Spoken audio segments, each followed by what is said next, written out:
नमस्कार,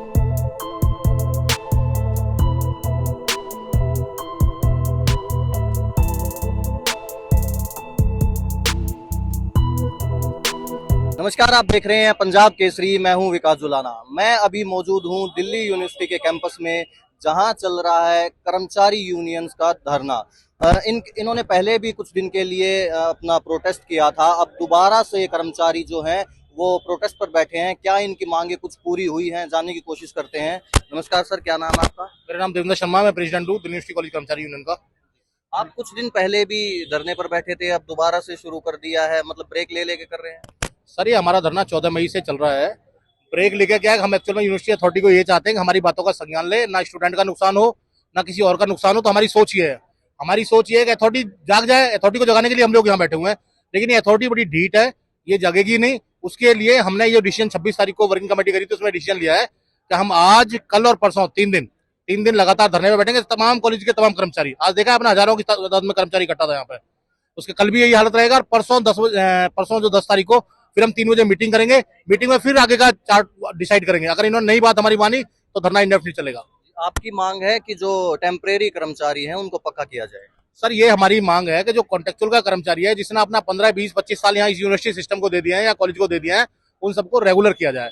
इसके लिए हम कोई नई डिमांड नहीं कर रहे हैं। अब सुप्रीम कोर्ट के, हाई कोर्ट के ऐसे आदेश आ चुके हैं। माननीय सुप्रीम कोर्ट की डबल बेंच का डिसीजन है 30 जनवरी 2024 का। उसमें 2 जजों की बेंच ने साफ लिखा है कि अगर किसी कर्मचारी को उसका कार्य अगर रेगुलर नेचर का है, उसको उस संस्थान में काम करते हुए 10 साल रेगुलर हो गए, तो उसको नियमित होने का हक है, ऑब्जर्व किया जाना चाहिए। ये वर्ड माननीय सुप्रीम कोर्ट ने लिखे हैं। उसके बावजूद भी ये लोग, क्योंकि इन्होंने तो अपने लगाने हैं, उस चक्कर में आके उन लोगों को बाहर कर रहे हैं। अभी अरविंदो कॉलेज में जो 18 आदमी हमारा काम कर रहा था पिछले 15 साल से, 20 साल से, उन सबको निकाल दिया है प्रिंसिपल ने, और वहां पे अपनी नई फौज बैठा ली है। तो वो लोग भी हमारे साथ धरने में बैठे हुए हैं आज। इसके अलावा और क्या मांग है आपकी? दूसरी मांग है, एक हमारा हेल्थ सेंटर है यहाँ पे, तो जितने भी हमारे कॉलेजेस होते थे वो भी उसके मेंबर होते थे। हेल्थ सेंटर की मेंबरशिप थी। इन्होंने पिछले साल क्या किया है, हेल्थ सेंटर की मेंबरशिप, एक ऐसा लेटर निकाला है जो ना किसी, जो हेल्थ सेंटर की अपेक्स बॉडी है, जिसका मैं भी खुद ही मेंबर हूँ बीइंग पदेन, उस तक को नहीं पूछा गया। और यहाँ पे अथॉरिटी बैठी हुई है, उसने लेटर निकाल दिया कि जो कॉलेज के कर्मचारी, उनकी हेल्थ सेंटर की मेंबरशिप कैंसिल, उनको हेल्थ सेंटर की मेंबरशिप नहीं मिलेगी। तो उसकी बहाली भी हमारा मुद्दा है। तीसरा मुद्दा है हमारा, जो ईडब्ल्यूएस की पोस्ट है वो हमें आज तक नहीं मिली है। ओबीसी एक्सपेंशन की जो पोस्ट है स्टूडेंट बढ़िया, वो हमें आज तक नहीं मिली है। हमारे जो पे स्केल है, सेक्शन अफसर का पे स्केल है, सीनियर स्टूडेंट का पे स्केल है, वो गवर्नमेंट में ज्यादा है, यहाँ कम है। तो ऐसी कई सारी डिमांड है, 36 डिमांड है हमारी, जिसके लिए हमने इन लोगों को लिख के दिया हुआ है। कोई समाधान ये लोग नहीं कर रहे हैं। आपकी कोई मीटिंग हुई है इस प्रशासन से? मीटिंग हमारी, वीसी खुद भी अपनी पूरी टीम को लेकर हमारे साथ बैठे थे, उसमें डीन, डायरेक्टर और सारे अधिकारी थे उनके। लेकिन बात यह कि इम्प्लीमेंटेशन कुछ नहीं है। भाई, हम ये सोचते हैं अगर वाइस चांसलर ने हमारी सारी बातें सुन लिया, इसका मतलब इसका इम्प्लीमेंटेशन आएगा। लेकिन till today there is no implementation. Implementation नहीं होगा। हम लोग आए, मीटिंग करी, चले गए, ये तो होगा नहीं। हमें इम्प्लीमेंटेशन चाहिए। ये जो धरना प्रोटेस्ट कर रहे हैं, ये कब तक चलेगा? नहीं, प्रोटेस्ट अभी मैंने आपको स्टार्टिंग में बताया है कि अभी तो हमने 3 दिन का दिया है। आज, कल और परसों फिर हम 3 बजे मीटिंग करेंगे अपनी, उसमें डिसाइड करेंगे। क्योंकि एक ट्रेड यूनियन है, ट्रेड यूनियन का एक कॉन्स्टिट्यूशन होता है। कॉन्स्टिट्यूशन के साथ जो हमारी वर्किंग कमेटी है वो एम्पावर्ड है, या जनरल बॉडी में डिसीजन लेंगे, सबके बीच में खड़े होकर भाई हमें क्या करना है। अगर ये लोग मीटिंग करेंगे, मान लो आज मीटिंग करते हैं, हमारी समस्या का समाधान करते हैं, या कल मीटिंग करते हैं, समाधान करते हैं, वो सब बातें उनके बीच में रखेंगे। अगर ये नहीं समाधान करेंगे तो फिर अपना डिसीजन लेंगे। तो अगर समाधान नहीं होता आपकी बातों का, तो क्या अगला स्टेप होगा आपका प्रोटेस्ट के बाद? लोकतंत्र के अंदर यही एक सबसे बड़ी चीज है कि हम लोग प्रोटेस्ट कर रहे हैं। ये हमारा लोकतांत्रिक अधिकार है। इस लोकतांत्रिक अधिकार के थ्रू आपने देखा हजारों कर्मचारी आज यहाँ पे खड़ा हुआ है। हम कोई रोड छाप लोग तो है नहीं। हम कहीं ना कहीं किसी संस्थान में नौकरी करते हैं, वहां पर हम अपनी सेवाएं देते हैं। कोई ना कोई डिस्टर्ब होगा। अगर इनको सद्बुद्धि है तो इनको डिस्टर्ब नहीं होने देना चाहिए। इनको चाहिए हम लोगों को बुलाए, मीटिंग करें, इन समस्याओं का समाधान करें। लोग हैं ऐसे जो कॉन्ट्रैक्ट पर हैं? कॉन्ट्रैक्ट में करीब 650 कर्मचारी तो यहाँ पे लगा हुआ है, जो लाइब्रेरी में, लेबोरेटरी में, मिनिस्ट्रियल स्टाफ में यहाँ पे लगा हुआ है। बाकी कॉलेजेस में हजारों कर्मचारी है। अब जैसे 18 कर्मचारी थे, ये 18 यहाँ पे आए हुए हैं, 18 के 18 को निकाल दिया वहां से, और नए बच्चे भर्ती कर लिए जिनको एबीसीडी नहीं आती।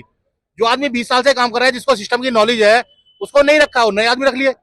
अब लगा लो एक नेक्सस है जो लूट के लिए यहाँ पे बैठा हुआ है, उसमें बहुत सारे प्रिंसिपल शामिल है, यूनिवर्सिटी के अधिकारी शामिल है, इनके रिश्तेदार लग रहे हैं। तो यहाँ कोई, देखो, इसके देश के संसाधनों के ऊपर, नौकरी के ऊपर भारत के 140 करोड़ लोगों का हक है, ना कि सिर्फ इन अधिकारियों के बच्चों का हक है, ना कि सिर्फ जो इन अधिकारियों के संपर्क में आएगा उसका हक है। तो ट्रांसपेरेंसी नाम की चीज दिल्ली विश्वविद्यालय के अंदर नहीं रह गई है। ये मैं आपके चैनल के माध्यम से बता रहा हूँ। ये सरासर भ्रष्टाचार का आरोप लगा रहे हैं आप? बिल्कुल सर, एकदम भ्रष्टाचार का आरोप है। क्योंकि है क्या, जो अभी अरविंदो कॉलेज के अंदर जो अपॉइंटमेंट हुई है, जो कई हमारे साथी बता रहे हैं कि 15 लाख रुपए लिए एक जने से, जो है और ऐसी लूट, जब टीचर के अपॉइंटमेंट हुए वहाँ 50 लाख रुपए लिए इन्होंने जो है। और ऐसे ऐसे टीचर अपॉइंटमेंट कर रखे हैं जिनको पढ़ाना नहीं आ रहा जो है। ऐसे ऐसे भी अरविंदो कॉलेज के अंदर अपॉइंटमेंट जिनको कंप्यूटर चलाना नहीं आ रहा जो है, कंप्यूटर ऑन करना नहीं आ रहा उनको जो है, उनको कर दिया अपॉइंटमेंट जो है। और जो मेरे साथी वहाँ 15-15, 20-20, 25-25 साल से काम करें, उनको बाहर का रास्ता जो है। और यही रजिस्ट्रार, यही वाइस चांसलर साहब जो है, ये हेल्थ सेंटर की बिल्डिंग जो है टुटवा दी पूरी, हेरिटेज बिल्डिंग टुटवा के 5 मंजिला ये यहाँ पे होटल वो बना रहे, हॉस्पिटल जो है। उस हॉस्पिटल में हमारे डूकू प्रधान से, डूटा प्रधान से, डूसू प्रधान से साइन करवा रखे हैं जो है। और जब कॉलेज के कर्मचारियों की मेंबरशिप खत्म करने की बार आई तो अकेला विकास गुप्ता रजिस्ट्रार जो है कि कॉलेज के कर्मचारी जो हेल्थ सेंटर के मेंबर नहीं बनेंगे। क्यों नहीं बनेंगे? हमारे 4.25 करोड़ रुपए नवंबर 2023 तक अटके हैं जो है। हमेशा रजिस्ट्रार ये कहते हैं कि क्या क्या ऑब्जेक्शन है, कौन सी क्या क्या ऑब्जेक्शन जो है, हमारे पैसा कट के आ रहा है नवंबर तक, मतलब इट मीन के बाद 5 करोड़ के करीब पैसा आ रहा है। इनकी दवाई 3 करोड़ की जो है, इनको बेनिफिट है, बट इनको कर्मचारी को नहीं देना किसी तरीके से जो है। और अपना रिश्तेदार बनने, इनकी बीबी लगी हुई है विकास गुप्ता जी की यहाँ हेल्थ सेंटर के अंदर जो है, लेकिन कर्मचारी को मेंबरशिप नहीं, 33 लगा रखी है जो है। हमारे डीन साहब है, डायरेक्टर साहब तो नहीं, अपने डीन ऑफ कॉलेज जो है, उन्होंने लड़की लगा रखी है डीसीएस के अंदर, सॉरी। उसके बाद हमारे यहाँ पे डिप्टी रजिस्ट्रार है, तो उनकी तो एक ही लड़की लगी है, एक ही बीबी लगी है। मतलब सब कुछ इनके लिए, इनके बच्चों के लिए, इनकी बीबी सब यही लगेंगी जो है। और जो ये साथी है, ये साथी भी किसी कॉलेज के प्रिंसिपल ने लगाए, वहाँ के चेयरमैन ने लगाए, सिलेक्शन कमेटी करके लगाए जो है।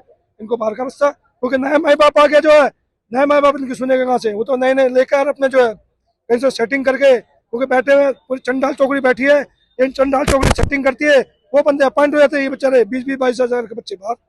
जब तक अब आपकी मांगे पूरी नहीं होती तो आपका संघर्ष जारी रहेगा। बिल्कुल सर, संघर्ष जारी है, लेकिन संघर्ष को हम as per working committee norm से करेंगे। हमारी 3 तारीख को फिर हम एक मीटिंग कराएंगे जो है, क्योंकि हम 3 दिन का दिया अभी हमने जो है। 3 दिन में आपने देखा होगा कितनी भारी मात्रा में हमारे पास हजूम था जो है। और आपके मीडिया के चैनल के माध्यम से विकास जुलान जी, आप आए, आपका धन्यवाद करते हैं कि आपने अपना कीमती समय निकाल के हमको दिया। और आपसे रिक्वेस्ट भी करते हैं कि कल और परसों आप आए, हमारा हजूम देखो, क्योंकि हम कल परसों में प्रधान जी भी आ जाएंगे, हम रैली भी निकाल सकते हैं जो है। ये जो कॉन्ट्रैक्ट के कर्मचारी हैं वो बैठे हैं धरने पर, देखना ये होगा क्या डीयू प्रशासन इनकी मांगों को मानता है। आप हमारे साथ बने रहिए, मैं विकास जुलाना, आप देख रहे हैं पंजाब केसरी .com दिल्ली।